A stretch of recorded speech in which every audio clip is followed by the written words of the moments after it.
there's 1,000 things that women could do that could burst their hymen, so to speak. Riding horses,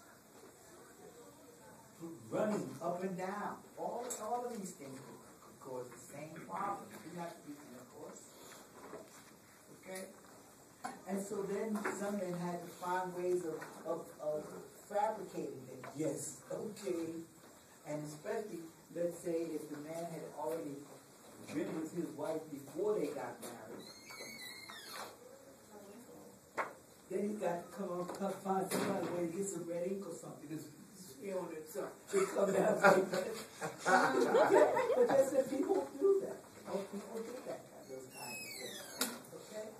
And cultures do that to this day. Okay? And you will notice that, well, let me read that. Okay?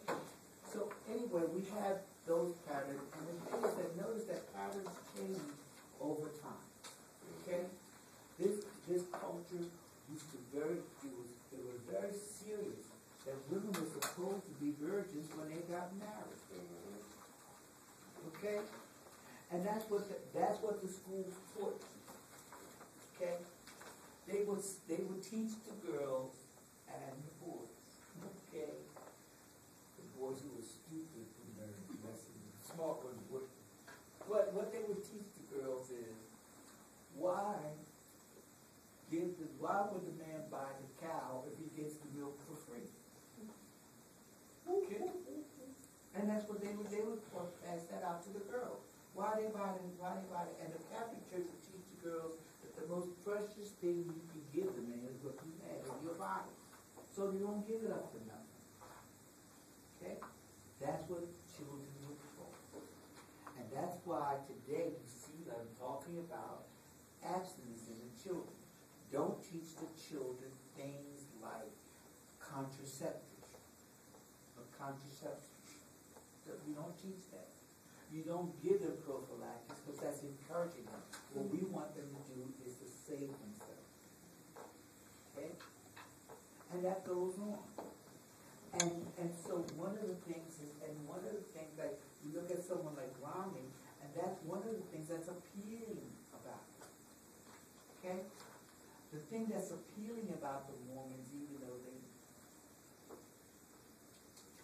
one of the things that's appealing about the Mormons is that they seem to be so clean cut. Okay? And they hold all of the old central cultural values. Okay? The cultural values of family that we use today. And notice that's because what has happened is that they have sort of changed their tune. Remember, once upon a time, the Mormons believed in polygamy. They were the polygamous group in this country. Okay? And so Mormons had 2 or 3 wives, and you see every now and then something will come up in the news where this man has 5 wives or 6 wives. And the country's getting up in arms and they're attacking the person. And the Mormons are moving away from that, at least in theory. Okay? There was a time that nobody could get to heaven unless a woman interceded for them. So that meant if you wanted to go to heaven, you had to have a woman friend that would talk to God and say, this person's not right there with me. Okay? But those are the ideologies that they go through. Okay? Now let us move to, notice that ethnocentrism leads to what we call xenophobia. Okay? Now xenophobia is where we give an undue of a fear and hatred of foreigners and people from other cultures. Okay? Now notice that it begins from our ethnocentrism. And then all of a sudden, not only do we feel that our culture is better than everybody else, but then all of a sudden, their culture, we just can't stand it. Okay? And when does this come around? This comes about because, okay, people from other cultures start tampering with ours. Yes. Like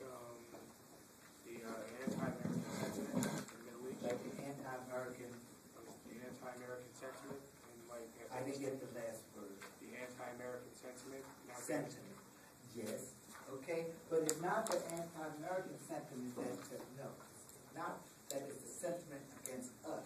It's that we have it against them. Okay?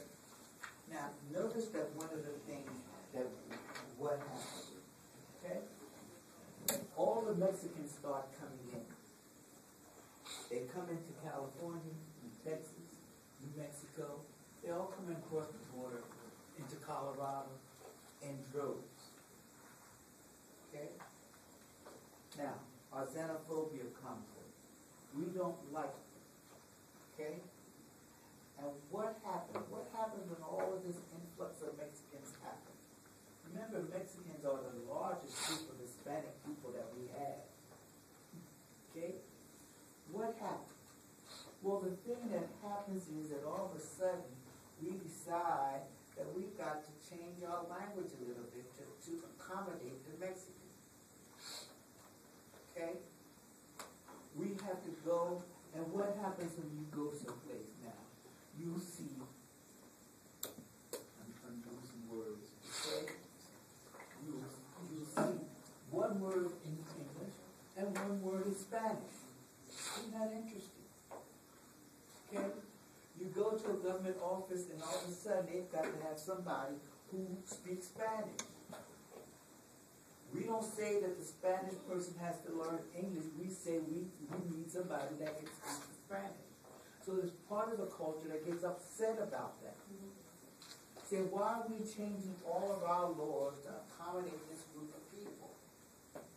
Okay? So, and so then all of a sudden we start blaming them for a lot of our problems. What's one of the major causes of unemployment? The Mexicans are taking all of our jobs. Isn't that one of the causes? Okay? And what is happening? They're using up all of our medical facilities. They're causing they're taking my tax dollar for them. Okay? I don't like the little sticky Mexicans. Okay? That's what happens. Alright? So all of this stuff starts setting in. Alright? That's our xenophobia. Because we begin to start pushing all these bad things off of them and we justify it because they say, look at what they've done. And look at what states like California have done. They have gone in and they have passed laws to say this is the case. They try we try to change the Constitution to say that English is the official language of the country and nobody else. You have to learn English. That's what we try to do. Okay? And the thing that's so funny is that very often the things that the people bring in, we can see the results of it because almost everybody can not speak, but to understand much more Spanish than you think you do. Okay? Half of the words that we know are Spanish. If you go down to Louisiana, you'd be surprised how much French you understand. Who? Louisiana. They speak French? Well, two things have happened. Remember, this country was settled by the English, the French, and the Spanish. Yeah. Okay? And much of Louisiana was settled by French. That's why you get your crawfish down here. Yeah. Almost indigenous to places like Louisiana because they eat that Creole type food. Okay, Now I was told that when England took a part when they enslaved people, Spain took a part, England took a part, and France took a part, and they all divided everybody. That's true? well, it's true to the extent that everybody divided the land. And then what happened is that, remember, that Louisiana belonged to the French. And one of our presidents bought Louisiana. Remember the Louisiana Purchase? That was our buying out part of the land. And then we bought land from Spain. And then some of the land that was here that was disputed, we fought with the French to take. Okay? You'll see that in pictures like the last of the